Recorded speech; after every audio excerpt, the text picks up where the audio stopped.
wabarakatuh.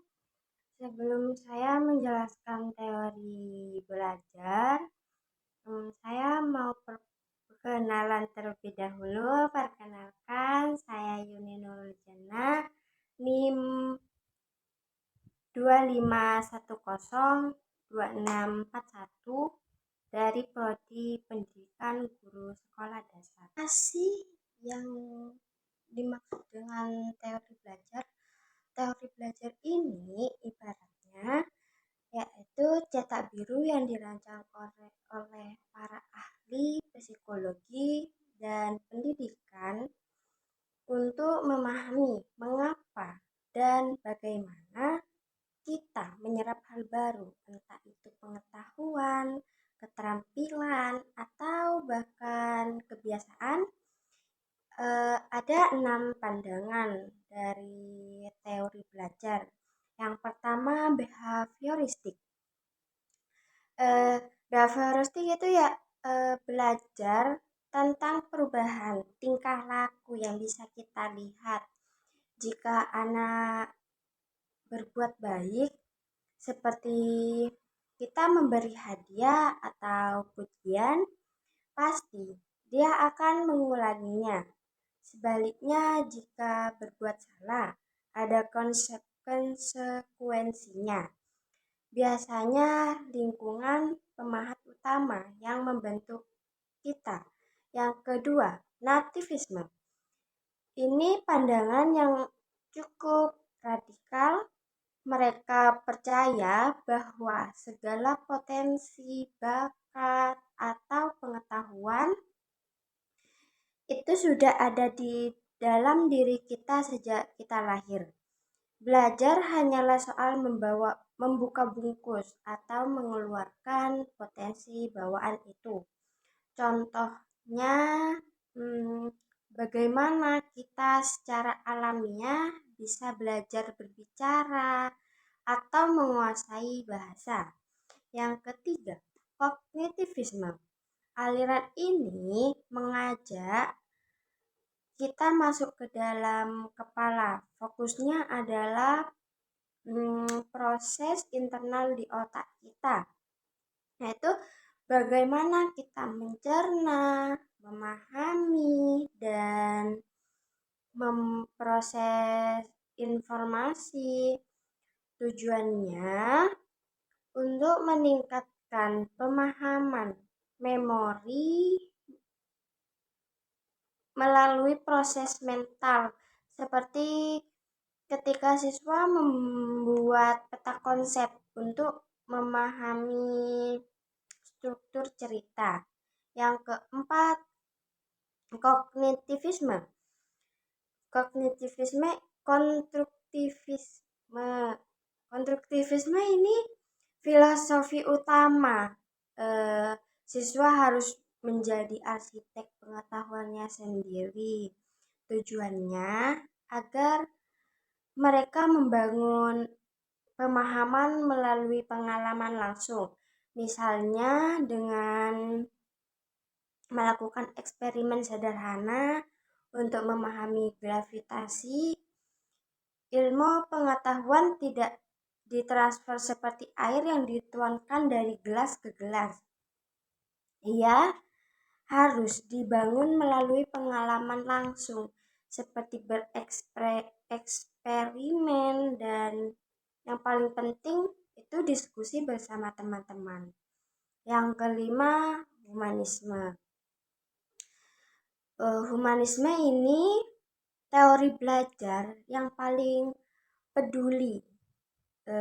Ia menempatkan perasaan, potensi, dan kebutuhan pribadi setiap siswa di atas segalanya. Tujuannya bukan sekedar pintar saja, tapi membuat siswa merasa nyaman, diterima, dan aman di kelas, sehingga mereka berani mengembangkan diri seoptimal mungkin. Di sini guru gak cuma harus ngajar, guru harus bertindak sebagai fasilitator yang penuh empati, bukan hanya memberi nilai. Yang keenam, cybernetik. Cybernetik ini teori yang paling modern, melihat proses belajar mirip dengan cara kerja komputer, sebagai yaitu sebagai sistem pengolahan informasi, eh, seperti bagaimana cara mengirimkan dan memproses informasi ini seefisien mungkin. Aplikasinya terlihat saat guru memilih media digital atau teknologi untuk mengatur urutan materi yang paling optimal dan mudah diserap.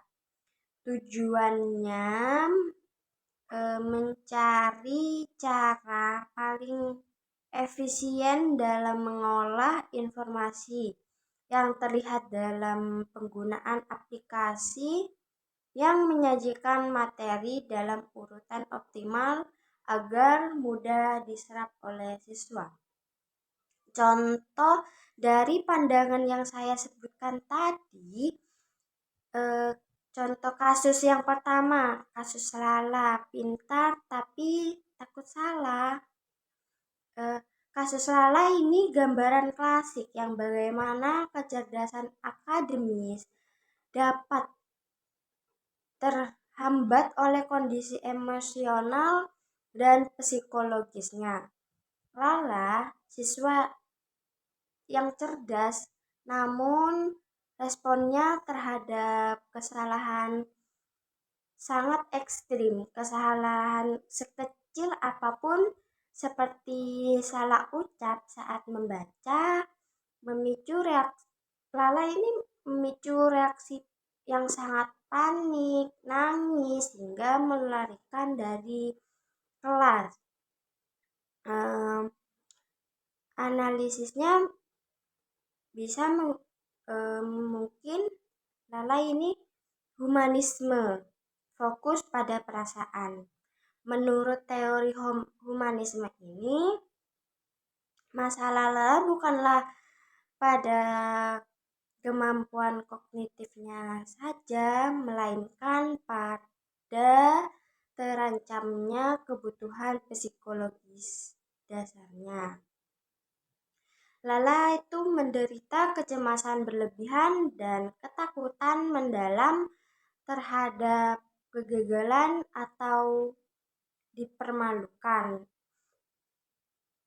Lala tidak merasa tidak aman di lingkungan kelas karena ia terlalu fokus pada penilaian negatif orang lain.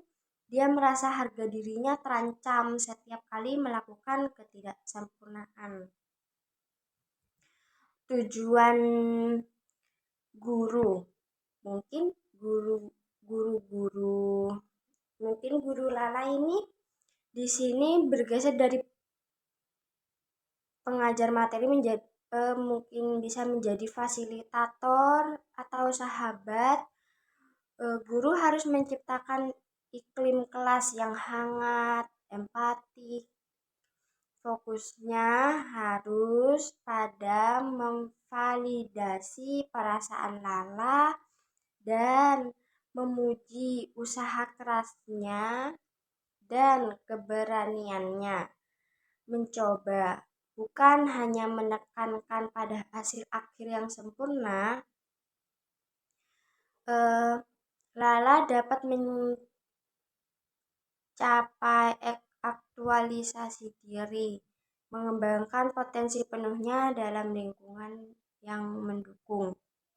Mungkin ada sudut pandang tambahannya, yaitu kognitivisme, fokus pada pola pikir.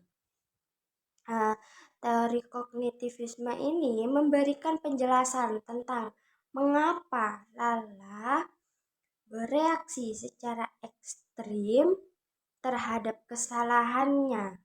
Pola pikir Lala ini keliru. Mengapa? Karena kecemasan Lala berakar pada pola pikir yang kaku di dalam pemrosesan informasinya. Di otak Lala ini telah menetapkan persamaan kognitifnya.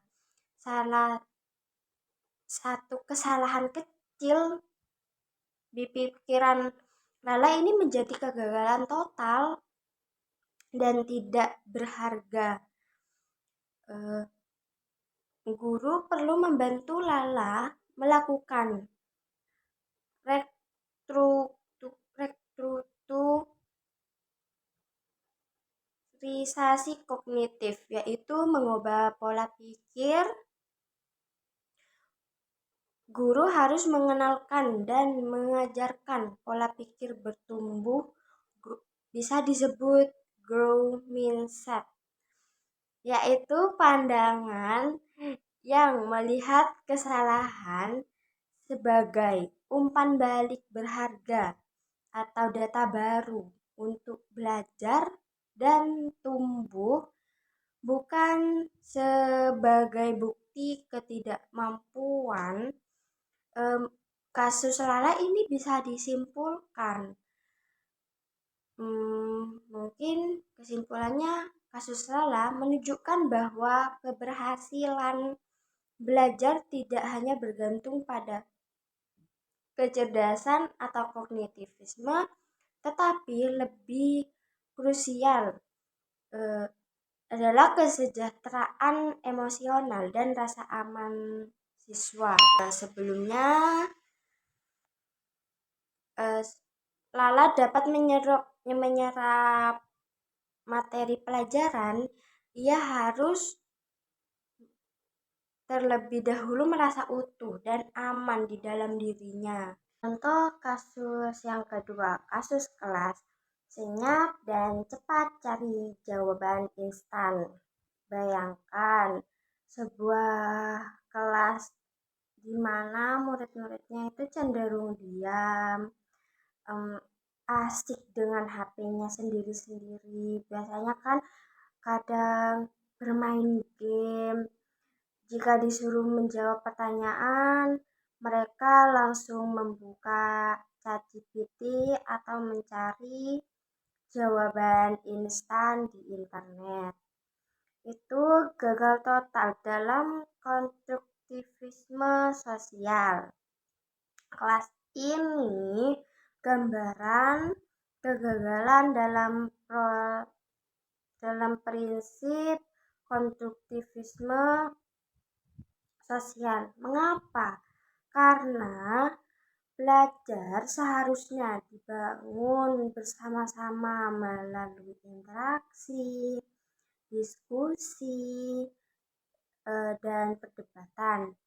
Jika hanya segelintir anak yang aktif sementara yang lain pasif atau fokus pada gawai, artinya pembelajaran itu tidak menarik dan tidak bermakna bagi mereka. Mereka tidak merasa perlu berkontribusi dalam pembangunan pemahaman kolektif. Masalah kognitifnya, otak menjadi malas, ketergantungan pada ChatGPT saja. Masalah kognitif yang serius, otak mereka jadi malas, mereka hanya melakukan transaksi informasi seperti salin dan menempel, dan alih-alih melakukan pengolahan informasi seperti menganalisis, menyimpulkan, dan mengkritisi. Apa dampak buruk di masa depan?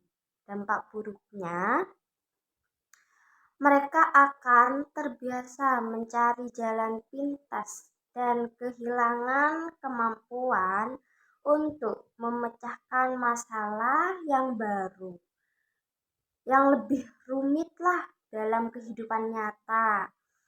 Dan pengetahuan yang didapat secara instan itu ibarat hafalan yang gampang menguap, yang sekarang hafalan, besoknya lupa. Mereka mungkin lulus dengan nilai bagus, tapi mereka tidak punya dasar pemahaman yang kuat dan keterampilan berpikir kritis yang dibutuhkan untuk bertahan di dunia nyata ya. Untuk mengatasinya, yaitu guru harus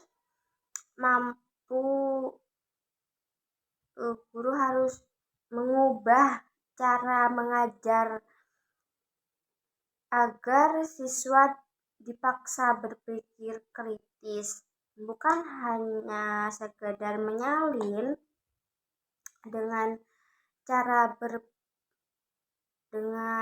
memberikan pertanyaan yang sulit dicari di internet, menggunakan AI sebagai alat bantu. Itu bukan juru kunci jawaban, serta membuat kelas penilaian menjadi interaktif. Contohnya mengubah dengan cara debat atau kerja kelompok yang mengharuskan semua siswa terlibat aktif. Biasanya siswa-siswa yang kerja kelompok ini lebih berpikir bersama-sama.